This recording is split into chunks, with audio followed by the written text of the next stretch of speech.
একটা সিন আছে যেখানে ঋতুপর্ণা আন্টি আমাকে চড় মারে। আমরা সেই সকালবেলা বেরিয়েছি বাড়ি থেকে, মাকে আমি এখনও সেরকম কিছু দিতে পারিনি। একটা চকলেটই নর্মাল দিয়েছি, আর এমনি উইশ করেছি। 10 তারিখ দাবাড়ু।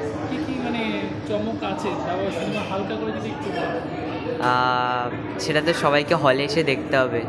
আর 10 তারিখ দাবাড়ু রিলিজ করে গেছে, ভালোই পজিটিভই সব রিভিউস আসছে। আপনারা সবাই হলে এসে দেখুন, সব আত্মীয় স্বজন বন্ধু বান্ধবদের নিয়ে। আশা করি আপনাদের সবারই খুব ভালো লাগবে। যারা যারা এখনো অবধি দেখেছে তারা তো খুবই ভালো বলছে, মানে ভালো লেগেছে, চেসের ব্যাপারে ইন্টারেস্ট পাচ্ছে, আস্তে আস্তে খেলা শুরু করছে সব। ঋতুপর্ণা আন্টির সাথে কাজ করে আমি অনেক কিছু শিখতে পেরেছি, অনেক অনেক নতুন নতুন এক্সপিরিয়েন্স হয়েছে, মানে অনেক। হ্যাঁ হ্যাঁ, একটা সিন আছে যেখানে ঋতুপর্ণা আন্টি আমাকে চড় মারে।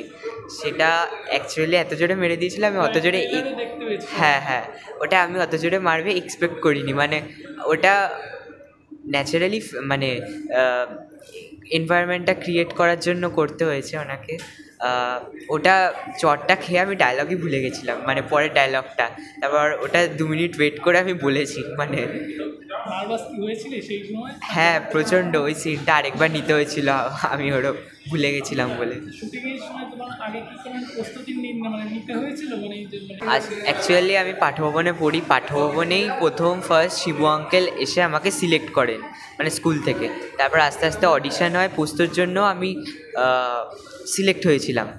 তারপর 7 বছর পর প্রতীকৃত স্যার আবার স্কুলে আসেন আমাদের, এসে উনি আবার মানে এমনি উনি তখন বুঝতে পারেননি যে আমি পোস্ত, পরে আমাকে বলেন বুঝতে পারেননি যে আমি পোস্ত করেছিলাম। তারপর এমনি উনি র্যান্ডামলি আমাকে সিলেক্ট করেছিলেন। তারপর আস্তে আস্তে অডিশন হওয়ার পর এটাতে আমি সিলেক্ট হই।